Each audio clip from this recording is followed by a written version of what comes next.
Well, right now, the Evergreen Council on Problem Gambling, based in Olympia, is hoping to raise awareness about their Washington Sports Betting Awareness campaign. The sports betting industry has exploded in popularity recently, and the council wants to make sure we're all educated on this topic. Now, to help us, I chatted with Dr. Timothy Fong, co-director of the UCLA Gambling Studies Program. As I was mentioning to you, I went to UCLA. I'm a proud Bruin, and I had no idea that the university had a gambling studies program. How did that come about? So we started in 2005. Not sure what year you graduated, but we've been doing this for about 17 years now. One of the things that people are oftentimes surprised to find out is that gambling is a public health issue. No different than, say, air quality, water quality, tobacco, alcohol control. Gambling impacts individuals, families, communities, states, and it's important to view gambling to make sure that we look at its impact on public health in a positive way rather than in a harmful, negative way. I think it's important that we're looking at this. If anyone's ever been inside a casino, they see the signs, but not all betting takes place inside a casino. Let's talk about the idea of sports betting as entertainment and not a way to make money. So one of the things we've learned from this just demand for sports betting over the last 4 or 5 years is that a lot of people go into betting on sports for one or two reasons. One, to make money, or two, to take away feelings of stress and escape from life.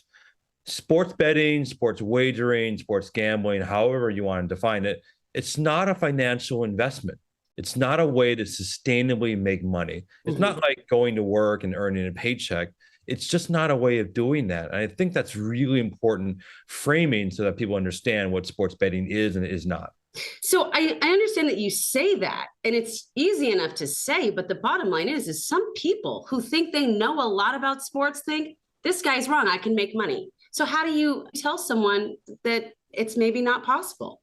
Well, in my experience, there are, of course, quote, professional gamblers or professional bettors who make a sustainable living doing that.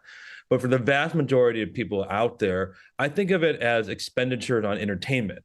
And the question I would ask is, how much money are you willing to spend on entertainment per year? If I said $10,000 a year on movie tickets, people would say, that's a lot of money. Yeah. Yeah, but if I said $10,000 a year on betting on sports, many sports bettors would say, no, I think that's reasonable if I could have the opportunity of making 30 or 40,000. Right. But when we actually study sports bettors, the vast majority do not make sustainable, life-changing money.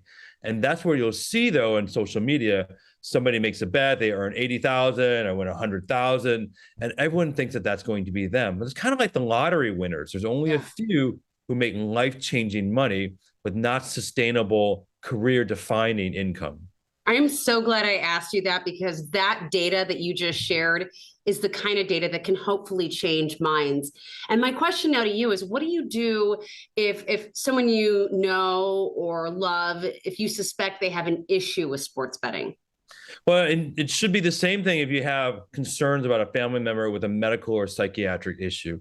You're going to say, I'm worried, and I'd like you to see a professional. Yeah. When it comes to betting, this is where it gets very confusing. Some people are like, you just don't understand betting, and your worries and anxieties are too much. Yeah.